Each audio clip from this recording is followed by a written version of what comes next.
Open a map of Western Thebes, and you will see why royals stopped building pyramids and shifted to the Valley of the Kings. Pyramids advertise a burial, the valley hides one. Security is the first driver.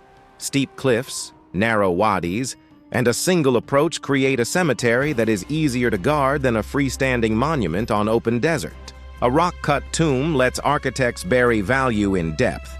Corridors, wells, blocking stones, and backfilled ramps, so a thief must solve problems one by one instead of breaking into a single above-ground target. The site's summit, al-Qurn, looks like a natural pyramid, so the royal image survives in the landscape without painting a bullseye around a specific tomb. Practical control backed this up. A dedicated necropolis workforce at Deir el-Medina moved on guarded paths to cut, decorate, and seal the royal tombs, keeping plans and routes inside a closed system.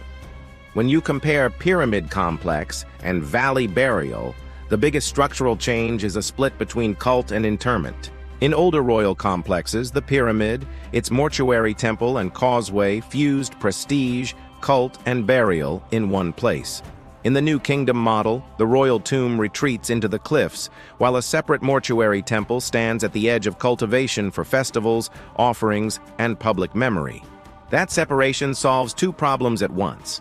It keeps the king's body out of sight and puts the king's cult where people can actually visit and supply it. The interior of a valley tomb also fits new theological storytelling.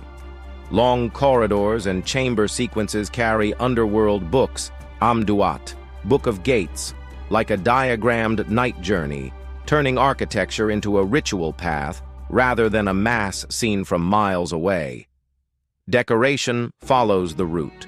Solar bark scenes near the entry, guardians and netherworld hours deeper in, and a starry sky cupping the burial chamber. Because plans go underground, builders can adapt to geology, bend around faults, add a well to trap debris and floodwater, or extend the axis as ritual programs expand. Read the KV map and you see the evolution clearly. Early ledge-hugging entrances give way to longer, straighter axes. Wells and pillared halls recur as standard components. The cemetery is small enough to police but large enough to distribute risk across many cuts, slopes, and side wadis. Evidence for the security problem isn't theoretical. Administrative papyri record organized tomb robbery and official inspections, proving that visibility and wealth invited attack. The valley is a response, not a fashion statement. Make discovery harder, delay intrusion, and multiply barriers inside the rock. Even then, theft never vanished, which is why later priests consolidated royal mummies into hidden caches and why sealing systems grew more complex over time. Economy and administration also favor the valley. You can't garrison an open pyramid plateau forever, but you can manage a compact cemetery with guards, scribes, ration lists, and fixed gates. A specialized village like Deir el-Medina concentrates skill and secrecy. Schedules, delivery routes, and work gangs are documented and enforceable.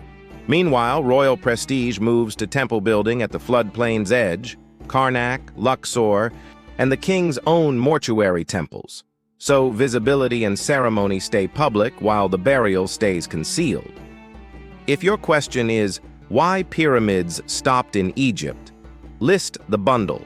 Not a single cause. Security through concealment.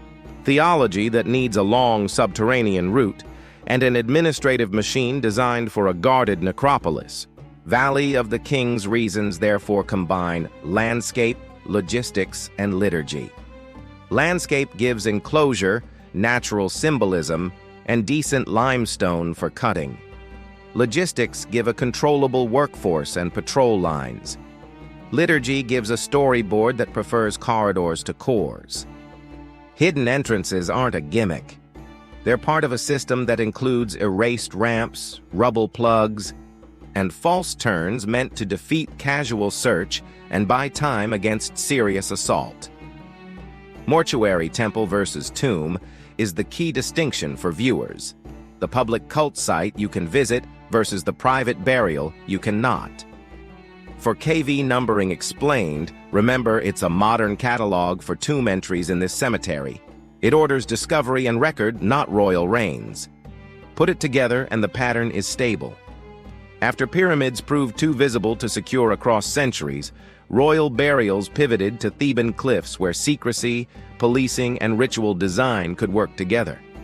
Use that logic to read any valley tomb. Start with approach control, follow the ritual program down the axis, then test which blocking, well, and turning features were doing security work versus theological work. If this evidence first breakdown helps, stay with the channel. Next, we all walk a KV plan step by step and show exactly how design choices answer tomb robbery, ritual sequence, and geology all at once.